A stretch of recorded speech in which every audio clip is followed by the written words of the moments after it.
This is TLV1.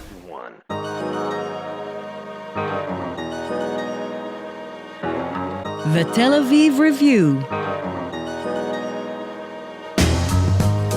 Hello, and welcome to the Tel Aviv Review, a program dedicated to the word, to the thought, and to debate. Brought to you by the Van Leer Jerusalem Institute, which promotes humanistic, democratic, and liberal values in the social discourse in Israel. I'm Dahlia Shenlin. And I'm Gilad Halpern. Every week we'll be talking about books and research and other things that have caught our attention. Our guest today is a professor of scriptural interpretation of the Bible at Oriel College, University of Oxford. Professor Hindy Najman is the author of several books, including Seconding Sinai, The Development of Mosaic Discourse in Second Temple Judaism, and Losing the Temple and Recovering the Future, an analysis of Fourth Ezra. She's also the founding director of the Center for the Study of the Bible and the Humanities at the University of Oxford. She's currently in Israel as a guest of Tel Aviv University's Stephen Roth Institute for the Study of Contemporary Anti-Semitism and Racism, and she's joining us today, Professor Hindy Najman. Hello and welcome to the Tel Aviv Review. Hi. So religious scriptures are unique in the sense that they are regularly read and analyzed from two very different perspectives, the religious and the scholarly. What problems emerge when scientific methods are applied to studying a text that is loaded with what you call parochialism? And let's focus on Jewish scriptures for the purposes of this talk. In thinking about this contrast between religious approaches to the Bible and scientific approaches to the Bible, I think the first way in which I would want to unravel that question is to ask, what are the kinds of assumptions we bring to the scientific study of the Bible? What's our background? What brought us to the study of the Bible? And where are we going, right? To what extent are our readings teleological, like goal-oriented? And a lot of the work that I've done in the history of the study of the Bible from the 18th, 19th century forward is to unravel some of the assumptions that were really central to what is called the study of the Bible in a Protestant context, that is, in the academy, in the very early days, the starting days of biblical studies.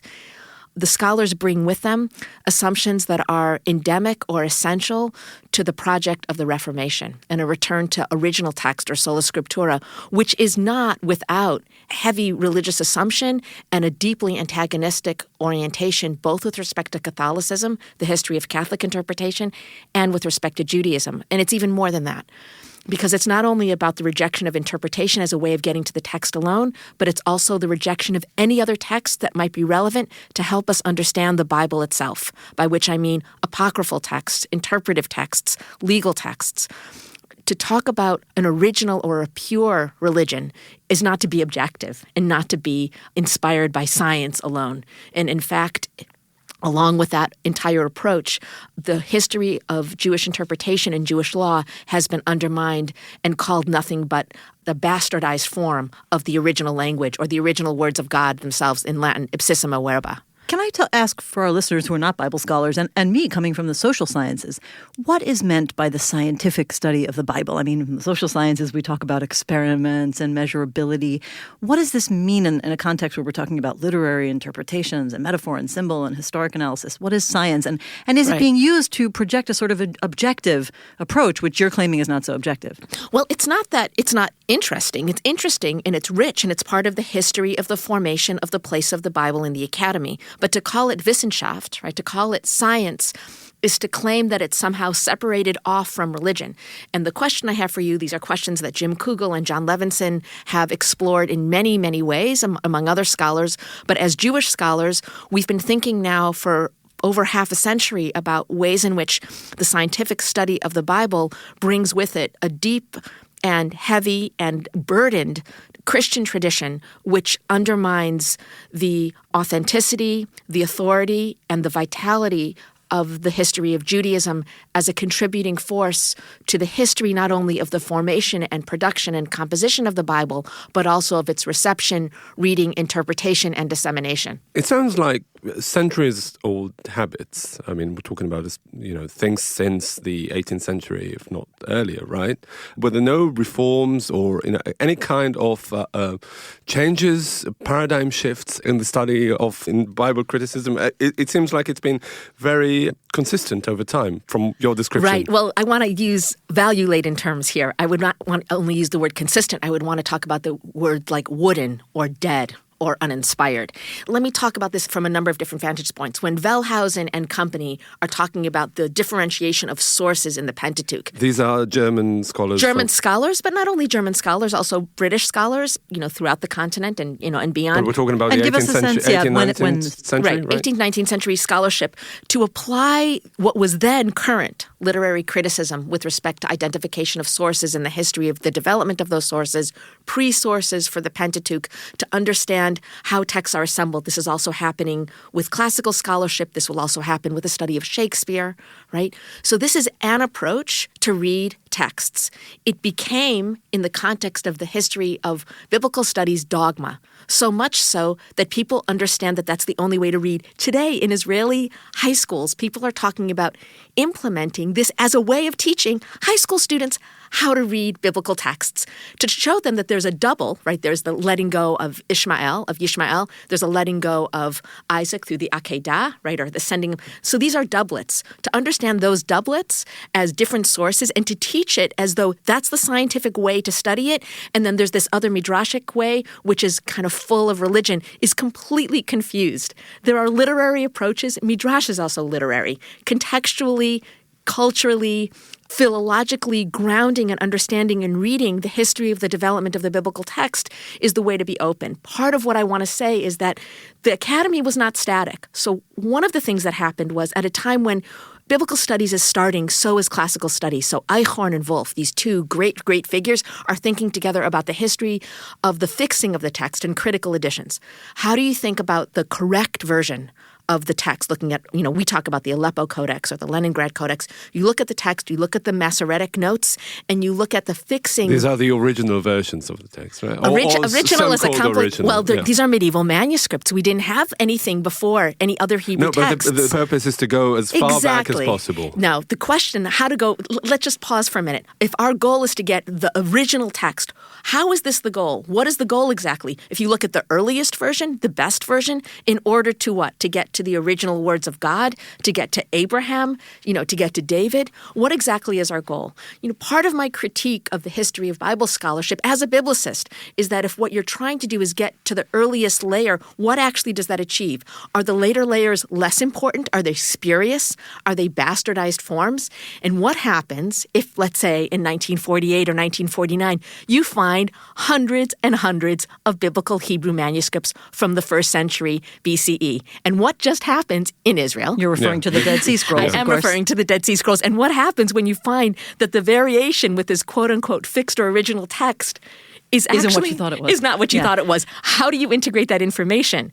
Most people, one way to talk about it is it's fake, it's not relative, it's not normative. Which is what happened. How come it wasn't incorporated into or completely changed the way that... And this goes right into your critique of what is considered canonical.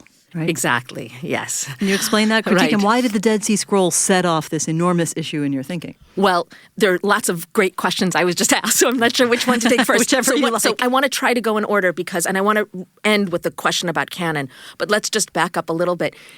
When the scrolls were found, and I've written about this a little bit with a colleague of mine, Iber Tichelar, we wrote a piece together called What's in a Name? When the scrolls were found, they were named Pseudo-Ezekiel, like fake Ezekiel or fake Jeremiah or Sefer HaRazim. I mean, this is a later mystical collection of the Book of Secrets. And scholars tried to fit the scrolls that they found into what they already know about Judaism and Christianity. It was called a monastic sect, right?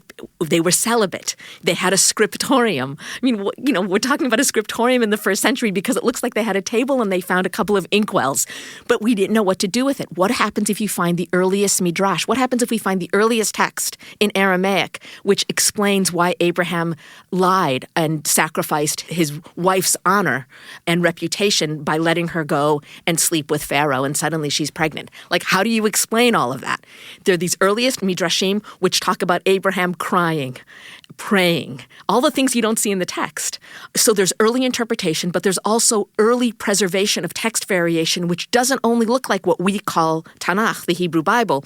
It also has affinities with the Greek translation, which means that the variation that's embedded in the history of different versions of the biblical text is already being preserved in the first century before the Common Era. And even more than that, it means possibility, variation, challenges to what we think as normativity is significant and important to understand with respect to the variety of Judaism or Judaisms. And that's not what's at stake. Fixity is not what's at stake. There isn't a single interpretation. There isn't a single way of rendering, for example, the prophet Habakkuk. There are versions of that text. Sometimes, in the case of Jeremiah, it's more radical. What happens if we find in a collection of Psalms we never knew? Psalms that talk about the transformation of a book like Lamentations into a new redemptive text that picks up on the end of Isaiah and runs with it and suddenly creates a new song during the Second Temple period. It's called in English Apostrophe to Zion, and it looks like later keynote when Zion, Sion, is addressed directly. So what we found was it's a watershed, it's a transformation. But the question you asked is, well, why didn't it happen immediately? Scholars didn't know what to do with it. And there was a whole group of scholars stuck, in the basement of Rockefeller, smoking, no light, no air. I mean, you know what happened to them, each one of them. It's a sad story, but also it's an intense story. Okay, so the quest is really to study these texts in context, right? Right. And you take it one step further, and it's not just in its immediate cultural context, i.e. Jewish texts. It's also by setting up the Center for the Study of the Bible and the Humanities. You want the Jewish scriptures to somehow correspond with other broader civilizations. So there are three. This is a way also of responding to your question about canon as well. What I want to do, I'm not alone, but I feel sometimes alone. But there's a group of us, right? A group of scholars who want to open up the canon and understand that canon is not really a Jewish concept at all. It's not about canon and fixity. There are lists that grow, and they contract and they expand over time. And there are many more members of this collection that we need to take account of. Some of them are found amongst the Cairo Geniza and the Dead Sea Scrolls. Some of them we knew about, some of them we didn't. So one way is to open it up. I'm going to just do two more steps to answer your question. The second part is to understand that these texts are written in a Greek and Roman context. So part of my most recent research has said, if you look at the logic of some of these wisdom texts or some of these interpretive texts, we need to contextualize them not in Mesopotamian or Persian context, but in the period in which they're being written. That is, they're very marked by Greek and Roman culture, philosophically, literarily, and I would even say culturally, which is really interesting. Can I prove that they read Plato? No. But can I show you that just like their material culture has the clothing, the vessels, the architecture, so too the ideas? Okay. The third part, which is when we go modern, is to say, look, it was current and kind of sexy and new to think about literary approaches to the Bible in the 19th century, which was current with what was happening in this early nascent stages of the academy and the study of philology. We continue to move forward by pulling the study of classics away from theology or biblical studies and keeping biblical studies in a seminary environment or in a religious environment, even in the name of science. What happened was, and this goes back to your initial question, it froze and it became a new dogma. So the belief, without actually really integrating what it meant to be engaged with the academy, my narrative is that it got stuck. So suddenly source criticism became the new religion. And people don't understand that it's just an approach, and it needs to be taken with a grain of salt, just like you would take midrashim, these fanciful interpretations of Abraham and idols. It's part already of the narrative of Joshua as it tries to understand why Abraham abandoned his father in old age.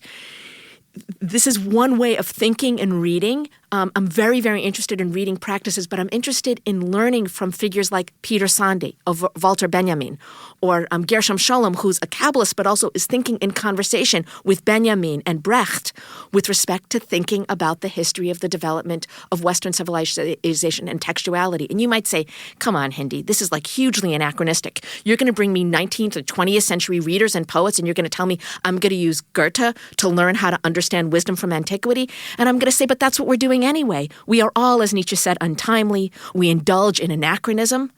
And we're all fundamentally trying to recover a fragmentary past, and we ourselves are fragments of that past. Are there similar patterns in neighboring disciplines, classicism? Or do you see this changing approach, the study of non-Jewish ancient texts? So what happened to me when I was a professor at Yale was I ended up working very closely because of a Mellon grant with two colleagues, one of whom is here for the next 2 weeks, Kirk Wetters in German literature, and the other is a René Perano, who's a classicist.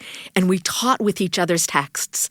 And they learned from me and I learned from them. They're constantly saying, our fields are so behind yours. And I feel the same. But there is a very strong movement, a kind of wanting to get out of straitjackets of historical criticism or certain approaches to how to do a critical edition in classics. And the colleagues that I'm closest with now, Konstanza Gutenka from Corpus Christi in Oxford, Josh Billings, who's in Princeton, and two giants in the field, Tony Grafton and Glenn Most, are all thinking in deep ways about classicism, about reception and transformation, and self-consciously criticizing the history of scholarship. I mean, one thing that you alluded to earlier was the problem of historicism, right? So what I'm describing, it's easy to kind of blame the Protestants. I don't want to blame the Protestants. This is part of a period of time where the recovery of what actually happened in time and a turn backwards in order to extract oneself from the throes of religious commitment and dogma is very, very powerful. So I don't want to throw the baby out with the bathwater, right? I don't want to say, let's get rid of all of this and just do Midrash and just do the history of interpretation. Quite to the contrary, right? I want to talk in conversation with the history of my field. I want to stand on the shoulders of giants. Wellhausen is compelling and powerful. But I also want to interrogate and problematize, and my hope is that my students and my grad students will interrogate and problematize what I do. Their job is to read and criticize me and take me and my work into a new generation.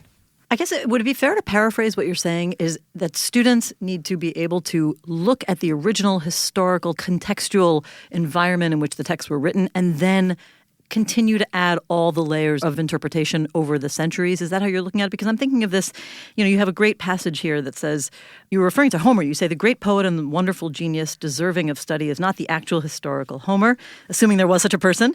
Even if we could find this original Homer, contextualizing him would shed little light on Homeric texts. But it sounds like you mean we can start with that historic contextualization and then continue the history of interpretation to add to our understanding. Right. So this is a beautiful quote, and I just need to tell you that that's Hindy Najman paraphrasing none other than Friedrich Nietzsche. So, I mean, I need to say that what he said, and he got into big trouble, he was like kind of a badass 24-year-old who's standing up as giving an inaugural lecture, and he was beaten up for it. What he's saying there is there are two things. One is a cultural warning. Be very, very careful what you do with nationalism. Because if you're not conscious about the way you're appropriating Homer in a new celebratory context, you know what's going to happen. And it happened in front of his very eyes. The dangers and the darkness of what happens with triumphalism and nationalism. That's the first point. The second point is, yes, but I want to add one caveat to it. So yes, I want to think about our texts in their historical, cultural context, and then think about the history of the development and reception and transformation in their historical context. So when Goethe's reading Wisdom in Orphic primal words, this is the work I did with my colleague Kirk Wetters, we also want to think about the way in which he transforms wisdom in a way that it's no longer the same. Right? Both Kafka and T.S. Eliot, they both talk about precursors. Right? So when we read Moses now, today, we read him in a contemporaneous context, and then we superimpose concepts of him in the past. And you imagine him as a sage, you imagine him with a beard, you imagine, him with a three-piece suit, But we imagine all of those together. We don't isolate the historical. I mean, I have to say, this may be totally off base, but I couldn't help thinking of the debates over constitutional originalism.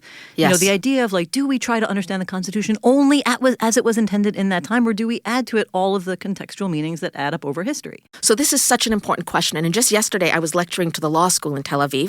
So I wasn't totally off base.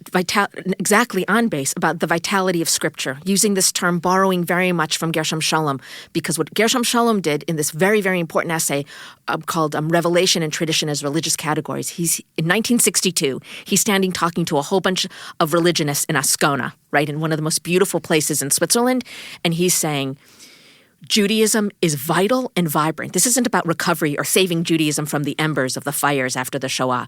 No, this is about participating and adding to it. And I said to these law students, I said, what does it mean to talk about commentary or revelation in a post-Enlightenment context? Kierkegaard said, and Anna Adler, he said, you can't talk about prophecy anymore, you talk about genius. Whatever we're going to call it, we're interpreting, we're transforming. With respect to constitutional law, what is the interpreter doing? In this context, for example, in a Mishpat Ivri context, what are you doing here with respect to Jewish law? Are you recovering the original spirit? Are you talking about the history of the development? And from whose authority?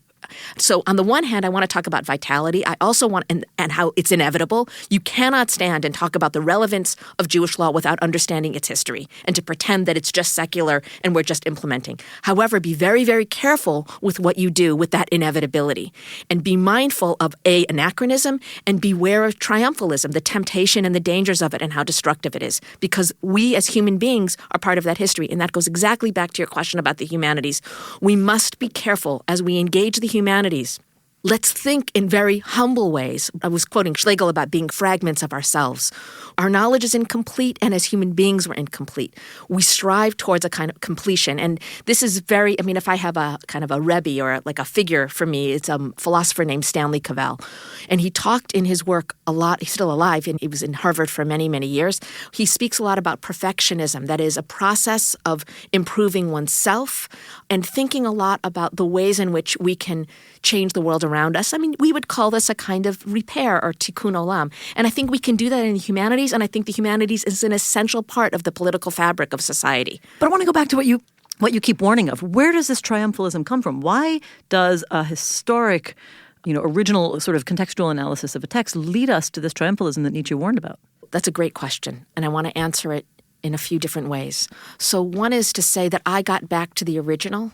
I got back to a place of divine intent, or even the very words of God, which are then binding in a particular way. So I've done this is kind of speaking about an extreme form of sola scriptura. I've done an end round around the history of interpretation and human impact and human shaping, and I got back to God's self, or God himself, and all of a sudden I can tell you how to live your life, and it's more correct, or it's more right. The other is to talk about what is the right path, and I cannot tell you how many times teachers in the spirit of science have said to me, but Hindy, supersessionism is right. That is the replacement of Christianity with Judaism. This has happened to me in Oxford. It happened to me in Harvard. It happened to me in Toronto. But this is exactly why I say positioning this as a science is problematic, because science sounds much more like truth than religion in the secular age. But you come from the social sciences. You talk to scientists today, they would never use science in those terms. So you talk to philosophers that talk about positivism or historical positivism. Right. They have grown up. Or, one very, very wonderful book, it's a little book by Hilary Putnam, who recently passed away, who talked about truth-value distinctions. Sure. I was trained in an environment in Harvard where we were still using Weberian concepts. And across the yard in Emerson Hall, Hilary Putnam was challenging truth-value distinctions. Fair enough, but I wouldn't overestimate the modesty and humility of the social scientists.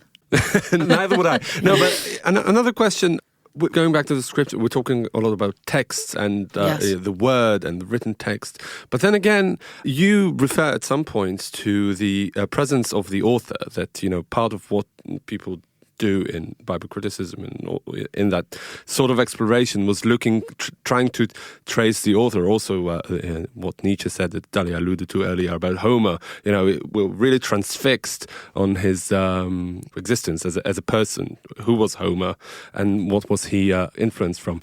Why is this fascination with the author rather than just the word, the text? From the very earliest stages of my own scholarly career, I've been problematizing notions of authorship and attribution.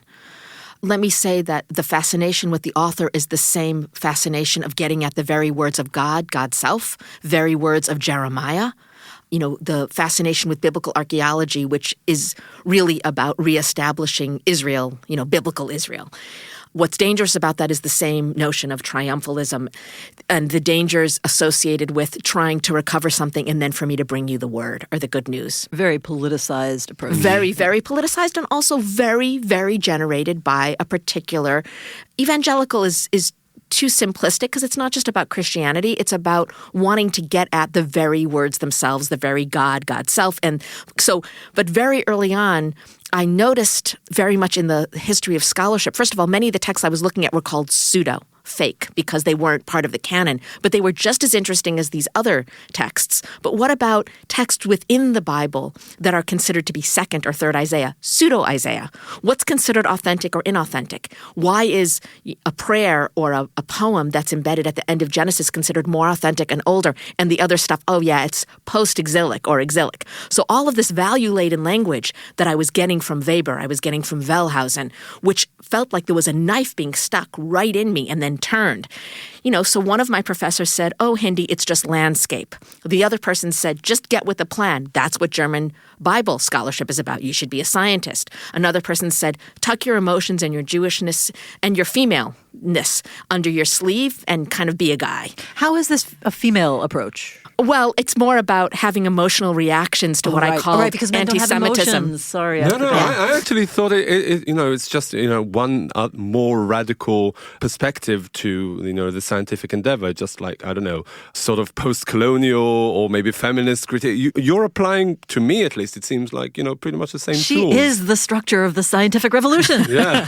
No, I just wanted to say Jewish scholarship matters, with apologies to Black Lives Matter. It's like, it is a different, a new radical perspective on the order of things. Well, I want to say that, I embrace all of that, but I think that we meaning men and women, we can only read as women and men. We can only read after revolution, after the 60s. I mean, we have to be aware of what we've done and what we've achieved and to take all of that with us. For someone, I just had a student in Tel Aviv who said to me, she's writing about priests, female and male priests in Mesopotamia. She said, feminism has nothing to do with me. And I looked at her and I said, oh, darling. Little do you know. Yeah. Just talk to me in 10 years. There is no woman and no man that can look at me straight in the eye and say that this has nothing to do with me or it has had no impact on my life. And that is the kind of thing that somebody could only say post-feminist revolution. That's right. But it's also, she is who she is because of Betty Friedan. I mean, she is who she is because of Simone de Beauvoir. And for men and women to understand that is very, very important. But to take a few steps back, your question about the author. So my very first work, I looked to see, how do I think about pseudonym? Who writes about pseudonymity?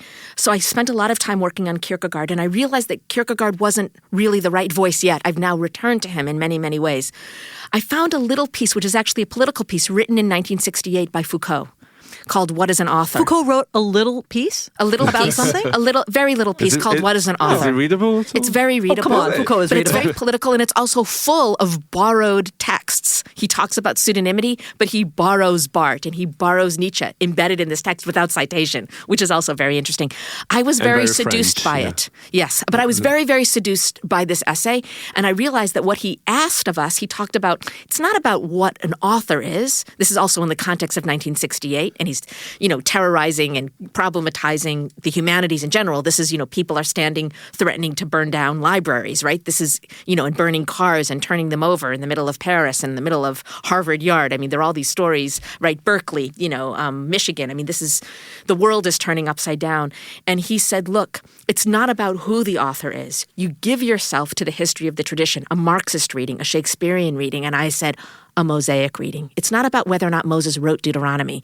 It's about the history of the development of Moses. It's not about, the law of Moses according to Sinai, so that, Moses initiated hermeneutical principles that we know are located in the Roman period with respect to reading law, or tefillin, right, or various other things. Halacha Moshe Sinai, law of Moses according to Sinai, is part of a discourse associated with Moses. And then I applied it elsewhere. Other people tried to apply it, and they said, well, Hindy, it works for Moses, it doesn't work for Ezra, it works for Ezra, it doesn't work for Jeremiah. And I said, I didn't try to create a one-size-fits-all.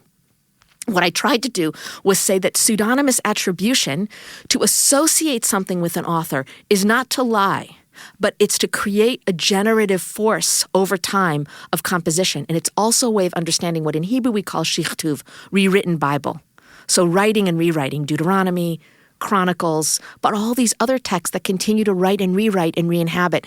I try to use a contemporary concept sometimes it's not contemporary, but it's used in kind of contemporary religious discourse. To channel Isaiah is to continue to write in the voice of Isaiah. Is it authentic or inauthentic? Your interpretive community has to determine that. Or is it simply a living tradition? Right. So what we mean by vital, what I mean by vitality of Scripture, it's living, it's alive, but it also is dead or fragmented to its past. So one narrative you could hear me speak to was, it's vital, it's alive. Well, what about Chassidut, right? What about, other forms of Judaism that continue to have prophecy and revelation and inspiration? Are you not being critical at all? Have you been co-opted by a discourse of spirit and Kabbalah? And I would say absolutely not. Good to know. On this note, we'll wrap up and let our listeners, perhaps ponder on all this very rich material we just heard. Professor Hindy Najman, Professor of Scriptural Interpretation of the Bible at Oriel College, University of Oxford, and the founding director of the Center for the Study of the Bible and the Humanities. Thank you very much for joining us today. Thank you. Thank you. And also big thanks to Gizem Ozdemir, our sound engineer, to Itai Shalom, our producer, and to the Van Leer Institute for the generous support. We would also like to thank Peter Frey and Carrie Shapiro and the Ramey Foundation, who made a very generous contribution to the Tel Aviv Review. And now we have a great opportunity for you to help us survive, which is something that we ask you in a heartfelt manner. Go to our website, tlv1.fm/Tel Aviv Review, and donate to our Patreon campaign. You'll be part of our quest for learning and knowledge, and you'll get gifts and all sorts of perks. And also already many thanks to those who are supporting us. In the meantime, don't forget to check our archive. There are over 400 interviews to keep you busy, entertained, and hopefully annoyed. Like us on Facebook. Our page is called the Tel Aviv Review Podcast Ideas from Israel. And follow me and Dalia on Twitter. Join us again next week for another edition of the Tel Aviv Review. And until then, goodbye.